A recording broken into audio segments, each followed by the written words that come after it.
देवी प्रपन्नार्ति हरे प्रसीद प्रसीद मातार्जगतो अखिलस्य प्रसीद विश्वेश्वरी पाहि विश्वं त्वमेश्वरी देवी चराचरस्य है। आप लोग श्रीमद् देवी भागवत कथा श्रवण कर रहे थे। आज हम आपको गंगा जी के महत्व को बताएंगे। प्रयागराज में कुंभ चल रहा है, कुंभ का महत्व बताएंगे। कुंभ का क्या महत्व है और प्रयागराज में कुंभ स्नान करने से क्या क्या लाभ होते हैं, ये आज आपको श्रवण कराया जाएगा। और कुंभ में अवश्य स्नान करना चाहिए, क्योंकि ये कुंभ 12 वर्ष में आता है।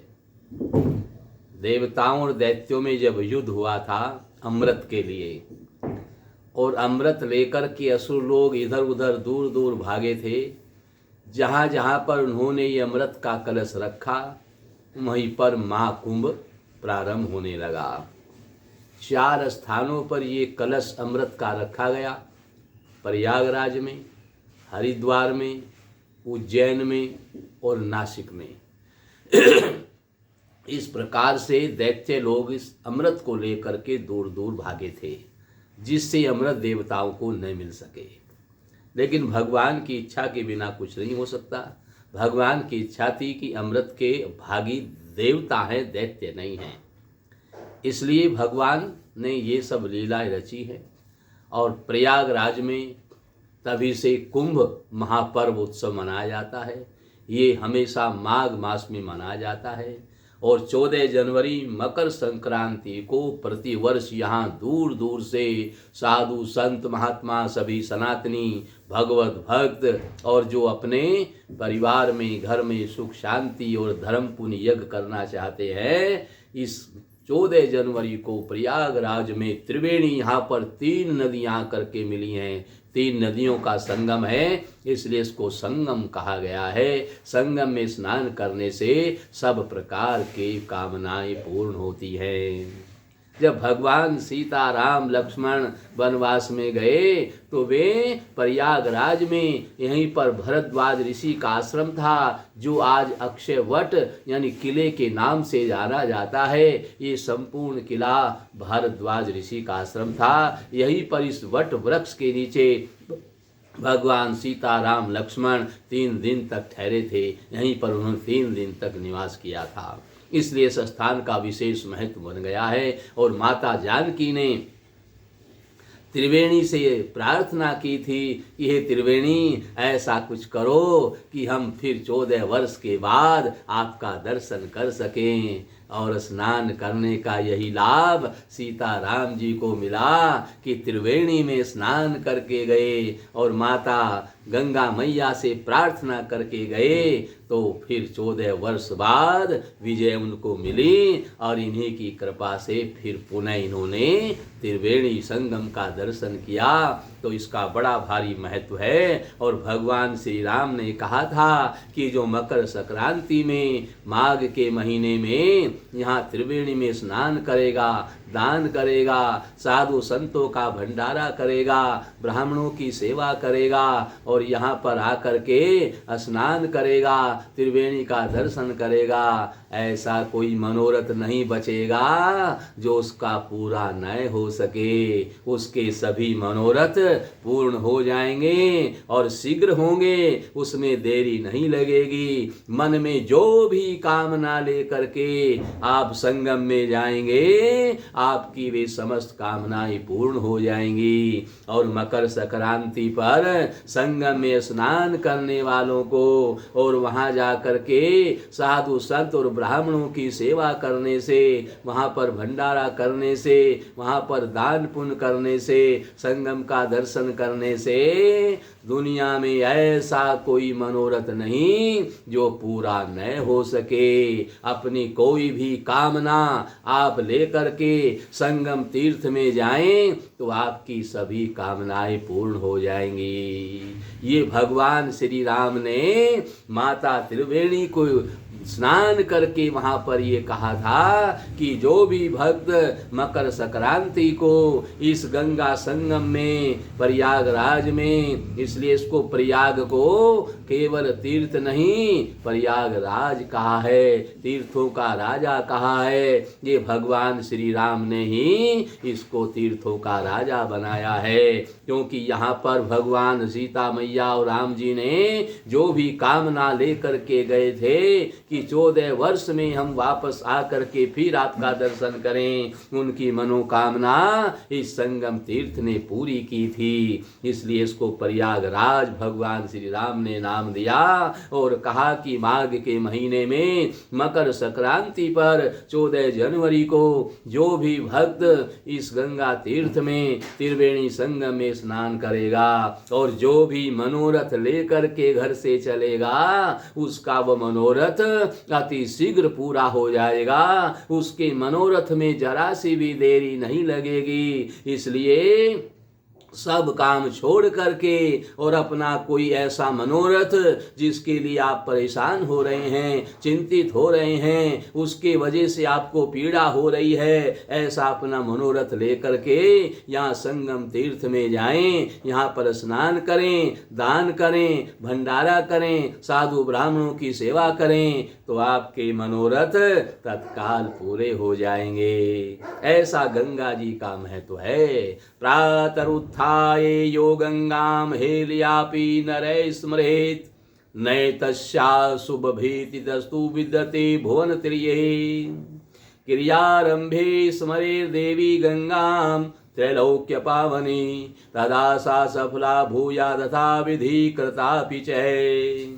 यानी महादेव जी देव ऋषि नारद जी से कहते हैं, हे मुनि श्रेष्ठ, जो प्रातः काल उठकर अवहेलना पूर्वक भी गंगा जी का स्मरण करता है, यहाँ प्रयागराज में त्रिवेणी का स्मरण कर लेता है, उसे तीनों लोकों में किसी से भी अमंगल होने का भय नहीं होता है। किसी क्रिया के आरंभ में यदि कोई त्रिलोक्य पावनी देवी गंगा त्रिवेणी संगम का स्मरण करता है तो अविधि पूर्वक भी, यानी विधि से भी नहीं किया गया है, केवल उसका स्मरण कर लिया है तो वह क्रिया भी उसकी सफल हो जाएगी। अगर विधि विधान भी ठीक से नहीं हुआ, केवल स्मरण करने मात्र से ही उसका वह कार्य सफल हो जाएगा। जैसा पुण्य सभी तीर्थ में किए गए स्नान, सभी देवताओं का पूजन, सब प्रकार के यज्ञ तप दान क्रिया और समस्त तीर्थों के दर्शन तथा सभी प्राणियों से पूजित चरण कमल वाले परमेश्वर के बंधन और स्तवन से होता है, वैसा पुण्य गंगा संगम में स्मरण मात्र से प्राप्त हो जाता है। इसलिए इस संगम का विशेष महत्व होता है। जिस दिन गंगा का स्मरण नहीं किया जाता है वही दिन दुर्दिन है। मेघाच्छदन दिन दुर्दिन नहीं है, बल्कि गंगा का स्मरण नहीं किया वो दिन दुर्दिन माना गया है। गंगा स्नान के निमित्त जाने वाले मनुष्य के सभी पितृगण प्रसन्न होकर के नाचने लगते हैं। जो घर में ये संकल्प करके जाता है कि मुझे गंगा स्नान करना है, प्रयागराज में त्रिवेणी स्नान करना है, ये स्मरण करके और गंगा स्नान के लिए चल देता है तो उसके पितृ उसी समय प्रसन्न होकर के नाचने लगते हैं। इतना इस संगम तीर्थ का महत्व है। संगम तीर्थ में जाने के लिए उसके महानिंदनीय पाप भी दूर से ही भाग जाते हैं। उसने जो बड़े बड़े पाप किए हैं वो भी दूर से ही भाग जाते हैं। ऐसे गंगा का संगम का, इस त्रिवेणी का, प्रयागराज का महत्व बताया गया है। और गंगा के दर्शन मात्र से जब सभी देवता, ऋषि तथा महात्मा कृतार्थ हो जाते हैं तो फिर मनुष्यों की तो बात ही क्या है, क्योंकि मनुष्य तो वहां जाकर के दान पुण्य करते हैं, साधु संतों का भंडारा करते हैं, साधु संतों महात्मा तो स्नान केवल करते हैं, उनका कल्याण हो जाता है। लेकिन जो गृहस्थी लोग वहां जाकर के स्नान करके दान पुण्य भी करते हैं, साधु ब्राह्मणों की सेवा भी करते हैं, तो उनकी तो बात ही क्या है, उनको तो अपार फल की प्राप्ति होती है। गंगा का स्मरण करते हुए दूसरे स्थान पर दूर से जल में भी यदि कोई स्नान कर लेता है और वहां वह भी गंगा स्नान से प्राप्त होने वाले पुण्य के भागी हो जाते हैं। कोई गंगा प्रयागराज में गया और वहां पर गंगा संगम का केवल दर्शन किया और स्नान उसने कहीं जहां ठहरा हुआ है वहीं पर कर लिया, तो भी उसको गंगा स्नान का फल प्राप्त होता है, क्योंकि गंगा के चारों ओर गंगा का ही जल रहता है, इसलिए वहां भी उसको पुण्य प्राप्त होता है। और भगवान शिव कहते हैं, हे देव ऋषि नारद, हे मुनि श्रेष्ठ, जो प्रतिदिन प्रातः काल गंगा के जल में स्नान करता है वह पुण्यात्मा को साक्षात दूसरे शिव के समान ही समझना चाहिए। जो प्रतिदिन स्नान कर लेता है, भगवान शिव कहते हैं कि उसे मेरे समान ही समझना चाहिए। और जो मकर संक्रांति में स्नान कर लेता है उसके पितृ प्रसन्न होकर के नाचने लगते हैं और उसके जो भी मनोरथ वो लेकर के वहां गया है वे अति शीघ्र पूरे होते हैं, उनमें देरी नहीं लगती है। गंगा के जल में पकाया हुआ अन्न देवताओं को भी दुर्लभ है, तो वहां पर जो अन्न पकाया जाता है, गंगा के जल में जो भोजन बनाया जाता है वो अमृत के समान है। ऐसा भोजन देवताओं को भी दुर्लभ है। उस अन्न से श्राद्ध जब पितरों का हम करते हैं, उस अन्न से पितरों का श्राद्ध किए जाने पर पितरों को परम आनंद की प्राप्ति होती है। भूल कर भी मनुष्य को गंगा में मलमूत्र का त्याग नहीं करना चाहिए। गंगा में मलमूत्र विसर्जन करने वाला व्यक्ति जब तक 14 इंद्रों का भोग काल रहता है तब तक अर्थात एक कल्प तक नरक में निवास करता है। जो पुरुष जल रूपिणी पूर्णा प्रकृतिमयी तथा साक्षात ब्रह्म स्वरूपिणी महादेवी भगवती गंगा को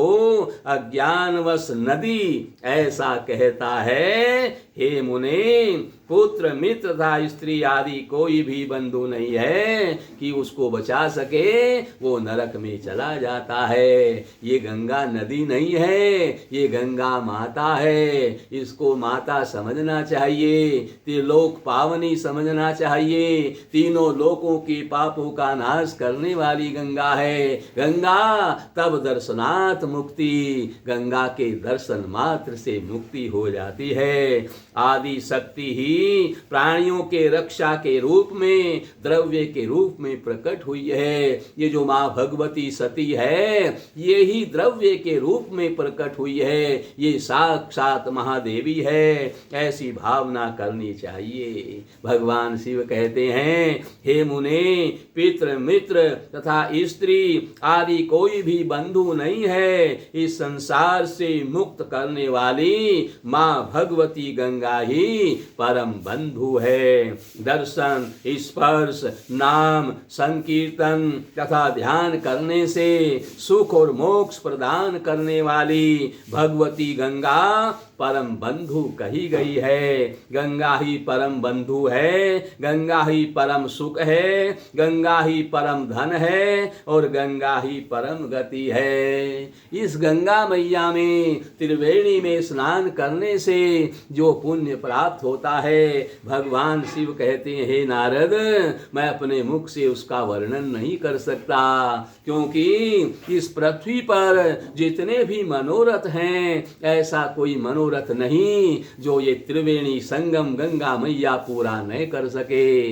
इसलिए अपने मनोरथ लेकर के 14 जनवरी का स्नान गंगा संगम में अवश्य करना चाहिए और अपने मनुष्य जीवन को सफल करना चाहिए। इसके लिए हमने विशेष बस की सुविधा रखी है। अगर कोई व्यक्ति बस में बैठ करके गंगा में, त्रिवेणी में, संगम में, प्रयागराज में जाकर के स्नान करना चाहता है, दान पुण्य करना चाहता है, तो 10 जनवरी को बस जाएगी फरीदाबाद से, सराय ख्वाजा से, यहाँ से बस जाएगी, उसमें बैठ करके आप त्रिवेणी संगम में स्नान कर सकते हैं। लेकिन इसके लिए 5 जनवरी से पहले पहले आपको अपनी सीट बुक करनी होगी। सीट बुक करने के लिए जितनी जल्दी आप सीट बुक करोगे उतनी ही आपको बढ़िया सीट मिल जाएगी। इसलिए देरी न करके जल्दी से जल्दी अपनी सीट